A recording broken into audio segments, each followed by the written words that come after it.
Di tepi pantai air manis, tempat ombak berkejaran dan angin laut berhembus lembut, berdirilah sebuah rumah kecil dari anyaman bambu. Atapnya terbuat dari daun rumbia yang bergoyang setiap kali angin sore datang. Di depan rumah itu, terbentang lautan biru luas yang seolah tak berujung. Tempat perahu-perahu nelayan menari di atas ombak, menunggu sang fajar tiba. Di rumah kecil itu, hiduplah seorang janda tua bernama Ibu Kundang bersama anak sematawayangnya, Malin. Sejak suaminya meninggal karena badai di laut bertahun-tahun lalu, Ibu Kundang membesarkan Malin seorang diri. Meski hidup mereka sederhana, hatinya selalu penuh dengan kasih sayang dan doa. Setiap pagi, ia akan tersenyum memandang anaknya yang sedang duduk di tangga rumah, mengikat tali jala, atau memperbaiki perahu kecil mereka. Malin, jangan lupa sarapan dulu sebelum membantu ibu ke pantai, ucapnya lembut, sambil menaruh piring nasi dengan lauk ikan asin di atas meja bambu. Malin mengangguk dan tersenyum. Baik ibu, setelah ini Malin bantu ibu menjemur ikan ya. Mereka menjalani hari-hari dengan gembira. Malin tumbuh menjadi anak yang rajin dan berbakti. Meski pakaiannya sederhana, ia tidak pernah mengeluh. Setiap hari, setelah membantu ibunya, ia suka berlari ke bukit kecil di tepi pantai. Dari sana, ia bisa melihat kapal-kapal besar berlayar di kejauhan. Kapal itu tampak megah, layarnya putih mengembang tertiup angin laut, dan di atasnya berdiri orang-orang berpakaian indah. "Lihatlah, Ibu," kata Malin suatu sore, sambil menunjuk ke laut. "Kapal itu pasti datang dari negeri jauh. Betapa indahnya bisa berlayar sejauh itu." Ibu Kundang tersenyum samar. "Benar, Nak. Tapi laut itu luas dan tak selalu bersahabat. Ia bisa jadi teman, tapi juga bisa jadi ujian." Malin tidak takut, Ibu. Suatu hari nanti, Malin juga ingin berlayar. Malin ingin mencari kehidupan yang lebih baik untuk Ibu. Ibu Kundang terdiam. Di matanya terbayang wajah suaminya yang dulu juga berkata demikian, sebelum pergi melaut dan tak pernah kembali. Tapi melihat semangat di mata anaknya, ia tidak ingin memadamkannya. Ia tahu, setiap anak punya mimpi. Ia hanya berharap, ketika waktu itu tiba, anaknya tidak melupakan kasih sayang yang menumbuhkannya. Sore itu, langit perlahan berubah jingga.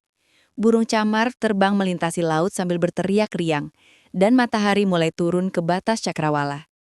Di bawah cahaya senja itu, Malin membantu ibunya menjemur ikan asin sambil bercanda kecil. Suara tawa mereka menyatu dengan debur ombak, menciptakan harmoni yang hangat di udara. Malam tiba. Di luar, kunang-kunang menari di antara pepohonan kelapa. Ibu Kundang duduk di depan lampu minyak, menenun tikar pandan, sementara Malin berbaring di dekatnya sambil mendengarkan cerita tentang masa lalu. "Ibu dulu sering menunggu ayahmu di tepi pantai. Kadang, aku bernyanyi agar laut tak murka. Laut itu punya hati, Malin. Jika kau memperlakukannya dengan hormat, ia akan melindungimu." Malin memandang wajah ibunya yang mulai berkerut, namun tetap memancarkan ketulusan. "Ibu, kalau suatu hari nanti Malin pergi merantau, apakah ibu akan menunggu Malin juga di tepi pantai?" Pertanyaan itu membuat Ibu Kundang terdiam sejenak. Ia mengelus kepala anaknya dengan lembut. "Tentu, Nak. Ibu akan selalu menunggu. Di sini, di tempat ini. Tapi ibu lebih ingin Malin selalu mengingat rumah ini, walau dimanapun berada." Beberapa hari kemudian, Malin mulai lebih sering membantu para nelayan di pelabuhan. Ia belajar banyak tentang angin, ombak, dan bintang yang menjadi penunjuk arah bagi pelaut. Ia semakin kagum pada dunia di luar sana. Di setiap percikan ombak, ia membayangkan masa depan yang gemilang. Rumah besar untuk ibunya, pakaian indah, dan kehidupan yang lebih baik. Namun, di sisi lain, Ibu Kundang mulai merasa takut kehilangan anaknya. Ia sering berdiri diam di depan rumah sambil menatap laut. Angin membawa aroma garam dan suara ombak, seolah berbisik tentang perubahan yang akan datang. Suatu pagi, saat Malin hendak pergi ke pelabuhan, Ibu Kundang memanggilnya. "Malin, jangan terburu-buru mengejar dunia. Dunia bisa menunggumu, tapi waktu bersama ibu tidak akan kembali." Malin tersenyum dan memeluk ibunya. "Malin tahu, Ibu, tapi tenang saja. Malin tidak akan pergi jauh tanpa izin ibu." Namun jauh dalam hatinya, Malin tahu bahwa suatu hari nanti ia akan melangkah meninggalkan pantai ini. Ada panggilan yang lebih besar daripada sekedar mencari ikan di laut dangkal. Panggilan untuk membuktikan bahwa ia bisa mengubah nasib. Sore itu, angin laut bertiup pelan. Ombak menggulung lembut di kaki pantai. Dan matahari kembali tenggelam di balik cakrawala. Ibu Kundang menatap wajah anaknya yang kini semakin dewasa. Laut selalu menyimpan rahasia. Gumamnya dalam hati. Semoga, ketika waktunya tiba, laut juga menjaga anakku. Dan di bawah langit jingga itu, dengan suara debur ombak yang tak pernah berhenti, kehidupan sederhana mereka terus berjalan. Tanpa mereka sadari, hari-hari damai di tepi laut itu akan menjadi kenangan paling berharga, sebelum nasib Malin membawanya jauh dari pelukan ibunya, menuju takdir yang akan menguji cinta dan kesetiaan mereka berdua. Pagi itu, langit air manis tampak cerah. Angin berhembus lembut, membawa aroma laut dan bunga pandan dari tepian pantai. Di pelabuhan kecil, kapal dagang besar berwarna coklat keemasan sedang bersandar. Para pelaut sibuk memuat karung-karung beras, rempah-rempah, dan hasil bumi lainnya ke dalam lambung kapal. Di antara keramaian itu, tampak seorang pemuda dengan mata yang bersinar penuh semangat. Dialah Malin Kundang. Sudah beberapa bulan ini, Malin sering berbicara tentang keinginannya untuk merantau. Ia ingin mencari kehidupan yang lebih baik, ingin mengubah nasib dirinya dan ibunya. Namun, setiap kali ia menyampaikan niat itu, Ibu Kundang selalu menatapnya dengan cemas. Hatinya seperti ombak yang berdebur, bergejolak antara bangga dan takut. Suatu sore, saat matahari perlahan tenggelam di ufuk barat, Malin duduk di beranda rumah bersama ibunya. Angin laut membawa suara camar dan ombak yang lembut, seolah ikut mendengarkan percakapan mereka. "Ibu," kata Malin pelan, "kapal dagang dari Padang akan berangkat besok pagi. Nakodanya menawariku untuk ikut berlayar. Malin ingin mencoba peruntungan, Bu, supaya nanti kita tidak hidup susah lagi." Ibu Kundang menunduk. Tangan tuanya yang kasar karena bekerja keras menggenggam erat ujung kainnya. Ia tidak segera menjawab. Matanya menatap laut yang memantulkan warna jingga senja. Dalam hatinya, ia tahu hari ini pasti akan datang. Hari di mana anak yang ia besarkan dengan susah payah akhirnya ingin meninggalkan sarangnya.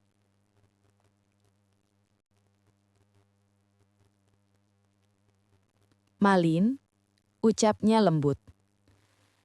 "Laut itu bukan hanya indah, tapi juga bisa berbahaya. Banyak orang pergi berlayar, tapi tak semua kembali." Malin memegang tangan ibunya.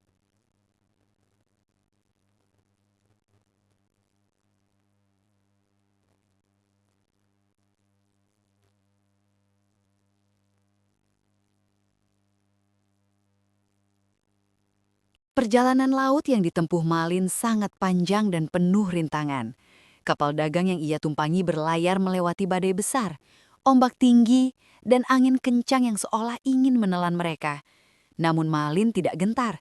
Ia bekerja keras, membantu para awak kapal mengikat tali layar, menimba air, dan membersihkan geladak kapal. Hari-harinya berat, tubuhnya lelah, namun semangatnya tak pernah padam. Ia selalu ingat pesan ibunya. "Kerja keraslah, Nak, dan tetaplah rendah hati." Bertahun-tahun berlalu, sedikit demi sedikit, nasib Malin mulai berubah. Ia dikenal sebagai pemuda jujur dan rajin.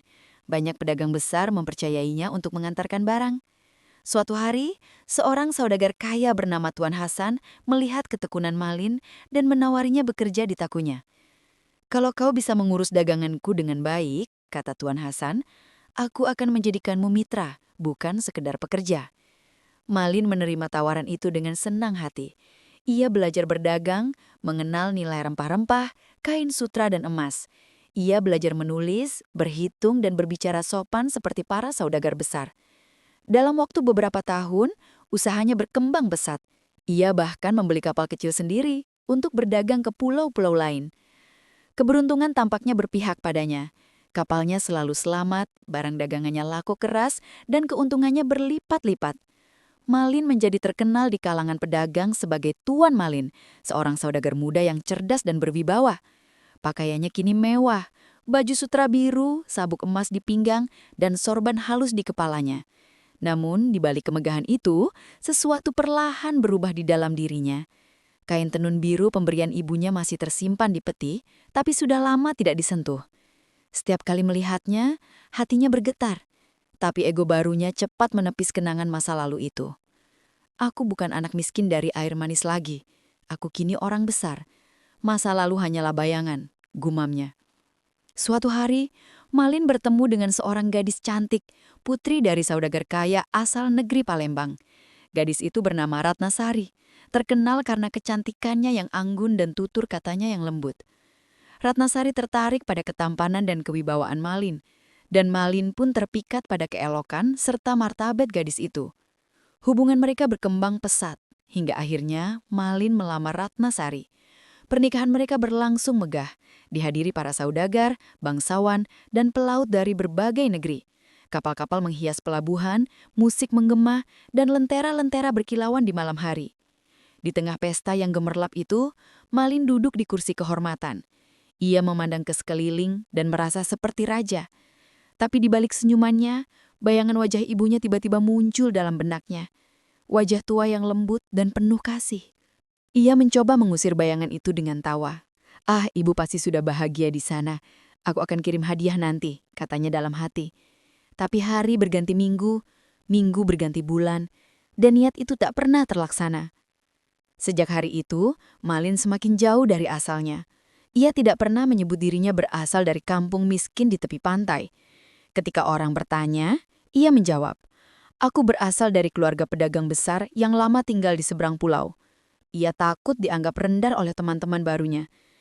Sementara itu, di kampung air manis, Ibu Kundang masih setia menunggu. Setiap kapal datang, ia berlari ke tepi pantai berharap melihat anaknya turun dari geladak. Tapi yang datang hanya pelaut asing dengan wajah lelah. "Apakah kalian pernah menemukan anak muda bernama Malin Kundang?" tanyanya pada setiap kapal yang berlabuh. Namun tak ada yang mengenalnya. Hingga rambutnya mulai memutih, harapan itu tetap menyala, sekecil api lilin di malam gelap. Suatu pagi, angin barat membawa kabar bahwa seorang saudagar besar bernama Tuan Malin akan singgah di pelabuhan dekat air manis. Nama itu membuat hati Ibu Kundang bergetar. "Apakah mungkin anakku?" bisiknya dengan mata berbinar. Sejak saat itu, ia menyiapkan diri, mencuci kain tenun biru, menyiapkan makanan kesukaan Malin, dan menunggu di tepi pantai setiap hari. Sementara itu, jauh di laut, kapal besar dengan layar putih berlayar megah menuju pantai air manis. Di atasnya berdiri seorang pria tampan dengan pakaian indah dan perhiasan emas berkilauan. Dialah Malin Kundang.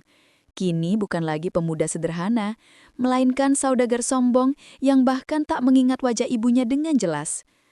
Angin laut berhembus membawa aroma kampung halaman, namun hati Malin tetap dingin. Ia memandang kejauhan, melihat garis pantai yang samar, dan berkata pelan, "Sudah lama sekali aku pergi dari sini. Tapi, apakah aku masih ingin kembali?" Angin laut pagi itu berembus lembut, membawa aroma garam dan suara camar yang berputar di langit. Ombak berkejaran menuju pantai, seolah menandakan datangnya sesuatu yang besar. Di kejauhan, bayangan kapal megah dengan layar putih terlihat perlahan mendekat ke daratan. Kapal itu jauh lebih besar dari kapal manapun yang pernah berlabuh di pelabuhan kecil itu. Penduduk kampung berbondong-bondong datang ke tepi pantai, penasaran melihat kapal seindah itu. Dari dalam rumah sederhananya, Ibu Kundang yang kini sudah semakin tua mendengar riuh suara warga. Hatinya berdebar keras. Ia keluar dengan langkah gontai, membawa sehelai kain tenun biru yang dulu diberikan kepada Malin saat ia pergi merantau. Matanya yang mulai rabun menatap ke arah laut. Ia menggenggam kain itu erat-erat, seolah memeluk harapan yang selama ini ia jaga dengan penuh doa. "Apakah itu kapal Malin?" bisiknya dengan suara serak. "Ya Tuhan, kalau benar dia, izinkan aku memeluk anakku lagi." Sementara itu, di atas kapal megah itu, Malin Kundang berdiri gagah di samping istrinya, Ratnasari. Pakaian mereka berkilau, diterpa sinar matahari pagi. Kain sutra halus, perhiasan emas, dan sepatu mengkilap dari kulit. Di sekeliling mereka, para awak kapal sibuk menurunkan barang dagangan dan hadiah-hadiah mahal untuk dijual di pelabuhan. Ratnasari memandang ke pantai dan tersenyum. "Suamiku," katanya lembut, "tempat ini indah, tapi tampak sederhana. Apakah kau pernah datang ke sini sebelumnya?" Malin menatap pantai itu lama. Bayangan masa kecilnya bermain di pasir, berlari bersama teman-teman, dan memancing di sungai kecil tiba-tiba muncul di benaknya. Tapi perasaan malu menyelimuti hatinya. "Tidak," jawabnya cepat. "Ini hanya salah satu pulau kecil di sepanjang rute dagang. Tidak ada yang istimewa di sini." Kapal akhirnya berlabuh. Penduduk kampung menyambut dengan kagum. Mereka belum pernah melihat saudagar sekaya itu datang ke tempat mereka. Dari di antara kerumunan, Ibu Kundang berjalan pelan, berusaha mendekati kapal. Kakinya gemetar, matanya berkaca-kaca. Ketika ia melihat seorang lelaki muda berpakaian indah turun dari kapal, hatinya langsung mengenalinya, meskipun waktu telah mengubah wajah itu. "Malin!" serunya dengan suara bergetar. "Malin, anakku!" Semua orang menoleh. Ratnasari melihat ke arah sumber suara, seorang wanita tua berpakaian lusuh. Rambutnya memutih, kulitnya keriput, namun wajahnya memancarkan kasih yang dalam. Ia berjalan tertatih-tatih mendekat sambil memeluk kain tenun biru di dadanya. Malin terpaku. Untuk sesaat, hatinya terguncang. Ia memang mengenali wanita itu, sosok yang dulu selalu menemaninya makan, yang menenun kain biru untuknya, yang menangis saat melepas kepergiannya. Tapi kesombongan segera menutup detar lembut dalam dirinya. Ia melirik ke arah istrinya, yang kini menatap penasaran. Lalu ia menegakkan tubuhnya dan berkata dengan suara datar, "Wanita tua, kau siapa berani memanggilku seperti itu?" Ibu Kundang tertegun. "Malin, apa kau tak mengenali ibu? Aku, ibumu nak. Lihatlah wajahku, dengar suaraku. Ini aku yang membesarkanmu sejak kecil." Ratnasari memandang suaminya dengan heran. "Benarkah dia ibumu?"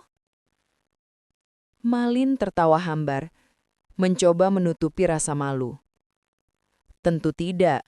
Mana mungkin ibuku seorang wanita miskin berpakaian compang-camping seperti itu. Dia pasti orang gila yang salah mengenaliku." Kalimat itu menampar hati Ibu Kundang. Ia terhuyung ke belakang. Air matanya jatuh tanpa bisa ditahan. "Malin, bagaimana mungkin kau berkata begitu pada ibumu sendiri? Apa kau sudah lupa? Aku yang menenun kain ini untukmu." Ia mengangkat kain biru yang mulai pudar warnanya. Bergetar karena tangannya lemah. "Kau berjanji akan pulang membawa kebahagiaan, nak." Ratnasari memandang kain itu, lalu memandang Malin dengan wajah kecewa. "Suamiku, benarkah dia ibumu?" Namun Malin terbakar rasa malu di depan istri dan anak buahnya, malah membentak. "Cukup, jangan buat keributan di sini perempuan tua. Aku tidak mengenalmu. Pergi sebelum aku suruh orang mengusirmu." Suara ombak seolah berhenti sejenak. Semua orang yang menyaksikan kejadian itu terdiam. Beberapa warga menundukkan kepala, tak kuasa melihat betapa kejamnya seorang anak kepada ibunya sendiri. Ibu Kundang berdiri kaku. Air matanya jatuh satu persatu ke pasir. Suaranya lirih, nyaris tak terdengar, namun penuh luka. Ya Tuhan, kalau benar dia bukan anakku, ampunilah dia. Tapi kalau bukan, tunjukkan kebenaran-Mu.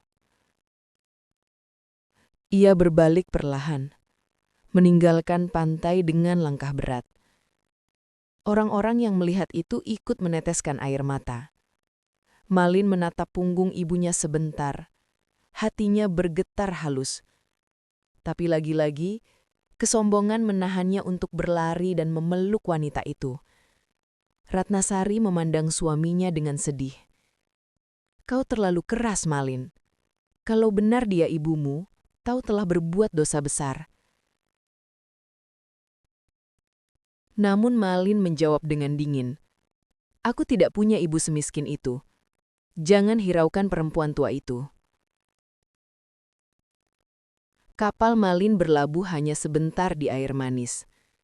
Setelah semua barang dagangan selesai dipindahkan, mereka berencana berlayar lagi sore itu. Tapi langit yang sejak tadi cerah mendadak berubah muram.